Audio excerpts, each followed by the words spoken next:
യേശുവെ നന്ദി, യേശുവെ സ്തുതി. എൻ്റെ പേര് ജെയിംസ്. ആദ്യമായി അമ്മ മാതാവിനും ഈശോയ്ക്കും ഞാൻ നന്ദി പറയുന്നു. എൻ്റെ അനിയന് വേണ്ടിയാണ് ഞാൻ സാക്ഷ്യം പറയാനോട് വന്നിരിക്കുന്നത്. എൻ്റെ അനിയൻ 1.5 മാസം മുമ്പ് ഒരു അൾസർ കൊളൈറ്റിസ് എന്ന അസുഖവുമായി ഞങ്ങൾ ഡോക്ടറെ ആദ്യമേ കാണാൻ ചെല്ലുന്നു. അന്ന് അവന് മലത്തിൽ കൂടെ രക്തം പോവുകയും അത് കൂടുതലാവുകയും ചെയ്തു. അന്ന് ചെക്കപ്പ് ചെയ്തപ്പോൾ അവൻ്റെ വയറിനുള്ളിൽ കൂടുതലായിട്ട് ഇൻഫെക്ഷൻ ഉണ്ടാവുകയും അത് ലങ്സിലും ഹാർട്ടിലും ബാധിക്കുകയും ചെയ്തിരുന്നു. അങ്ങനെ ക്രിട്ടിക്കൽ കെയർ ICUയിലോട്ട് മാറ്റുകയും വെൻറ്റിലേറ്റർ സഹായത്തോടെ അവൻ 3-4 ദിവസം വെൻറ്റിലേറ്ററിൽ കിടക്കുകയും ചെയ്തിരുന്നു. അങ്ങനെ മുമ്പോട്ടുള്ള ദിവസം ഞങ്ങളെ വളരെ ബുദ്ധിമുട്ടാക്കുകയും ചെയ്തു. കാരണം ഇവൻ ഇങ്ങനെ ക്രിട്ടിക്കൽ അതിലോട്ട് വന്നപ്പോഴത്തേക്കും ആളെ നമുക്ക് കിട്ടുന്ന ഒരു അവസരത്തിലല്ലാതെ ആയിപ്പോയി. അപ്പോൾ ഞങ്ങളുടെ പ്രാർത്ഥന എന്ത് ചെയ്യണമോ എന്താ ചെയ്യണമെന്നൊന്നും അറിയാത്ത ഒരവസ്ഥ വന്നപ്പോൾ എൻ്റെ അമ്മയോട് പറയുകയും ഉടമ്പടി എടുക്കുകയും ഇവിടെ വന്ന് മാതാവിൻ്റെ സാന്നിധ്യത്തിൽ ഉടമ്പടി എടുത്ത് അച്ഛൻ്റെ അടുത്ത് വന്ന് തൈലവും എണ്ണയും ഉപ്പും എല്ലാമായിട്ട് അമ്മ ICUയിൽ വരികയും ICUയിൽ വന്ന് അവനെ ശരീരത്ത് എണ്ണ പൂശുകയും അതുകൂടാതെ തൈലം എൻ്റെ തലയിൽ തൊടുകയും ഉപ്പുകൾ തേക്കുകയും ചെയ്തു. ആ സമയത്ത് ഇവൻ്റെ അസുഖം കണ്ടുപിടിച്ചു. HLS എന്ന അസുഖം ആണെന്നുള്ളത് കണ്ടുപിടിച്ചു. പക്ഷേ ഇത് എന്തുകൊണ്ടുണ്ടായെന്നുള്ളത് ഡോക്ടേഴ്സിന് മനസ്സിലായിട്ടില്ല. പല ടെസ്റ്റുകൾ നടത്തിയിട്ടും അവനിത് എന്തുകൊണ്ടാണ് ഉണ്ടായെന്നുള്ളത് വരുന്നില്ല. എല്ലാം നെഗറ്റീവിലോട്ട് മാറുന്നു. അപ്പം ഞങ്ങൾ ഒരു ഏകദേശം ഒരു 45 ദിവസത്തോളം ഇവനെ ഞങ്ങൾ ആശുപത്രിയിൽ ബെഡിലായിരുന്നു.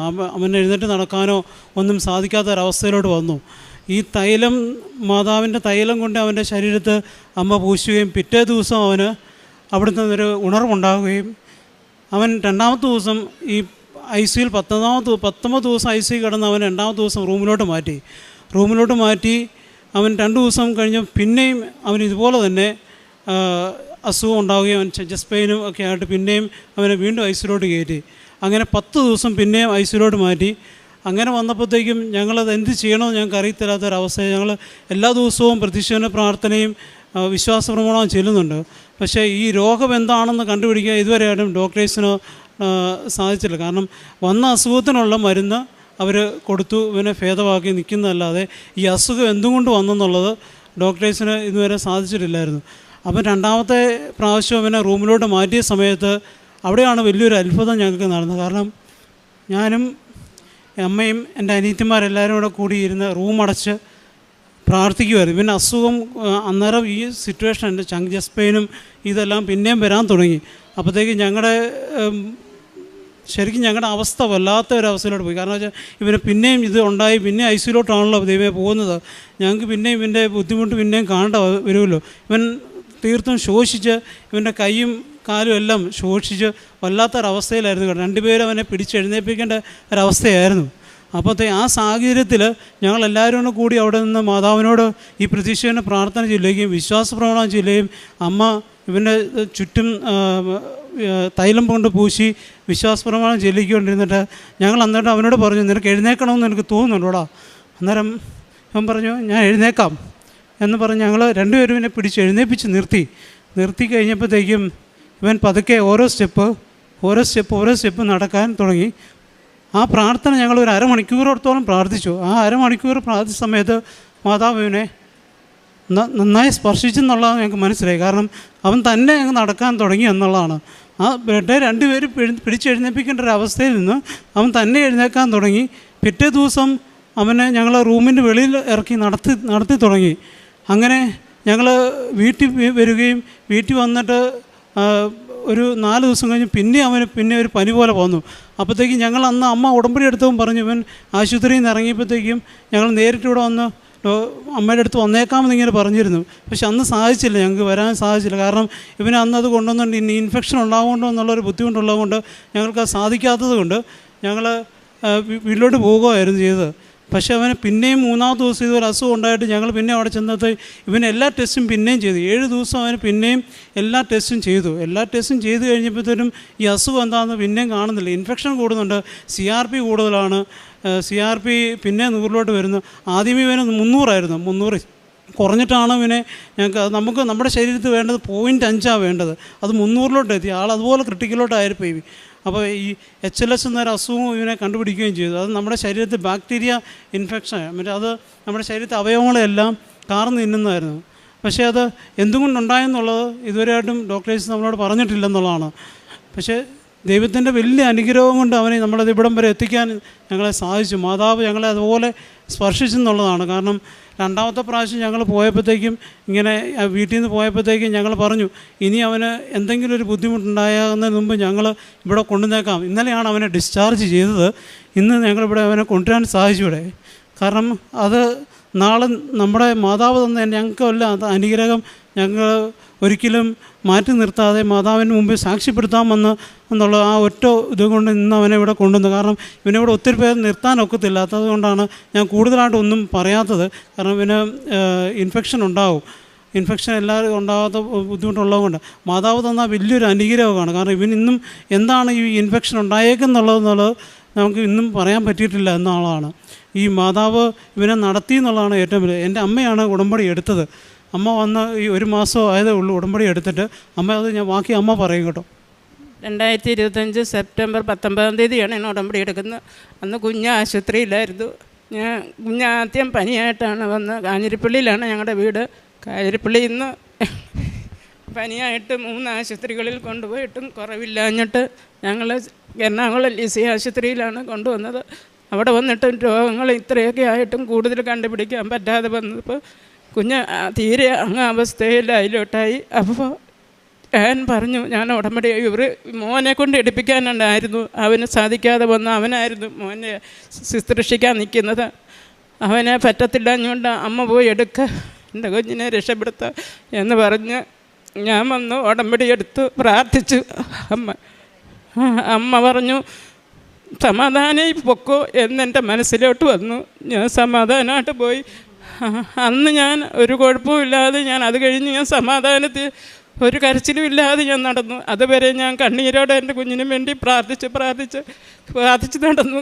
അത് കഴിഞ്ഞ് അമ്മ എന്നോട് പറഞ്ഞു നീ സമാധാനത്തിൽ പൊക്കോ എന്ന് പറഞ്ഞ പിന്നെ ഞാനൊരു വിഷമവും കൊള്ളാതെ ഞാൻ നടന്ന് പ്രാർത്ഥിച്ച് ദക്ഷിണ പ്രാർത്ഥന ചൊല്ലി ഞാൻ അച്ഛൻ്റെ അടുത്ത് വന്ന് ഫോട്ടോ കാണിച്ച് അച്ഛൻ്റെ അടുത്ത് വന്ന് കാണിച്ച് പ്രാർത്ഥിച്ചു.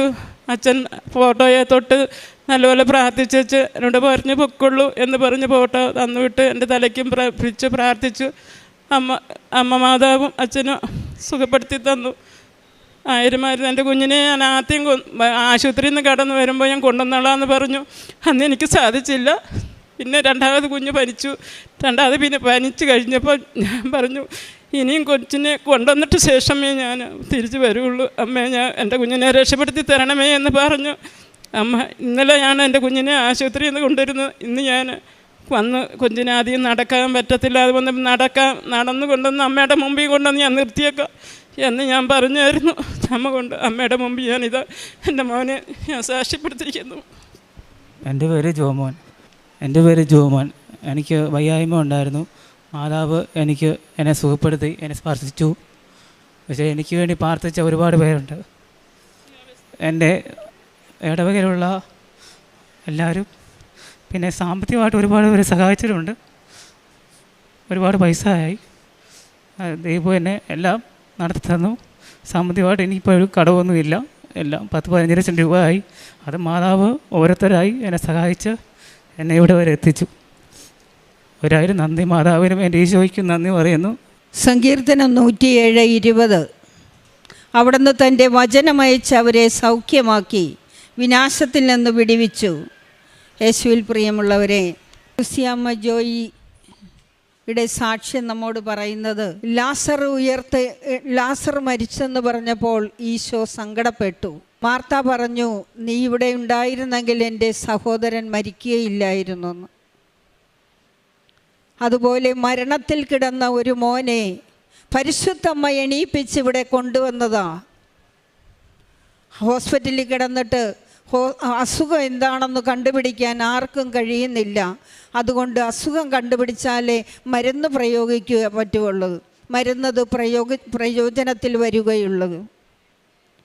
അവിടുന്ന് അവരിവിടെ വന്ന് അമ്മയെടുത്ത് വന്ന് പറഞ്ഞു, അമ്മേ എൻ്റെ മോനെ അമ്മയ്ക്ക് മാത്രമേ തൊടാൻ പറ്റുകയുള്ളൂ, അമ്മ മാത്രമേ ഉള്ളൂ, അമ്മ മാത്രമേ സഹായിക്കാനുള്ളൂ എന്ന് പറഞ്ഞു. ഉടമ്പടിയെടുത്തു. ഉടമ്പടിയെടുത്തിട്ട് മാതാവിൻ്റെ അടുത്ത് പറയുന്നതാണ്, എൻ്റെ മകനെ നടന്നു വന്ന് ഇവിടെ വന്ന് സാക്ഷ്യപ്പെടുത്തിക്കൊള്ളാം.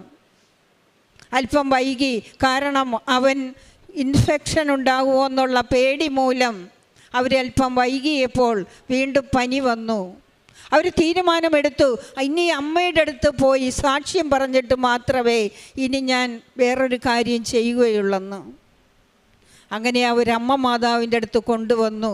അവർ കുഞ്ഞിനെ കാണിക്കുകയാണ്. അമ്മ പറഞ്ഞു, മനസ്സിൽ പറഞ്ഞു കൊടുത്തു, നീ സമാധാനമായിട്ട് പൊയ്ക്കോളൂ ഉടമ്പടി എടുത്തു കഴിഞ്ഞപ്പോൾ. അങ്ങനെ അമ്മച്ചിക്ക് നല്ല ധൈര്യം കിട്ടി. അങ്ങനെ വന്ന് അച്ഛൻ്റെ അടുത്ത് ഫോട്ടോ കാണിച്ചു. അച്ഛൻ ബ്ലസ് ചെയ്തു, പ്രാർത്ഥിച്ചു, മാതാവിൽ സമർപ്പിച്ചു. അമ്മ മാതാവിൻ്റെ കൊടുക്കുന്നതൊന്നും നഷ്ടപ്പെടുത്തുകയില്ലെന്ന് നിങ്ങൾക്ക് ഈ സാക്ഷ്യം വെളിപ്പെടുത്തി തരികയാണ്. ഈ സാക്ഷ്യം നമ്മളോട് പറയുകയാണ്. കണ്ണുനീരോട് വരുന്നവരെ ജയഘോഷത്തോട് സന്തോഷത്തോടുകൂടി തിരിച്ചയക്കും. ഇതാണ് പരിശുദ്ധ അമ്മ ചെയ്തത്. അമ്മ വൻ കാര്യങ്ങൾ നമ്മൾക്ക് ചെയ്തു തരും ശക്തനായവനിൽ നിന്ന്. കർത്താവ് വാഗ്ദാനങ്ങളിൽ വിശ്വസ്തനും പ്രവർത്തികളിൽ കാരുണ്യവാനുമാണ്. കർത്താവ് വീഴുന്നവരെ താങ്ങുന്നു, നിലം പറ്റിയവരെ എഴുന്നേൽപ്പിക്കുന്നു. പരിശുദ്ധ അമ്മ വഴി ഇവർക്ക് നൽകിയ വൻ കൃപകൾക്ക് പരിശുദ്ധ അമ്മയ്ക്കും ഈശോയ്ക്കും കരങ്ങളടിച്ച് നമുക്ക് നന്ദി പറയാം.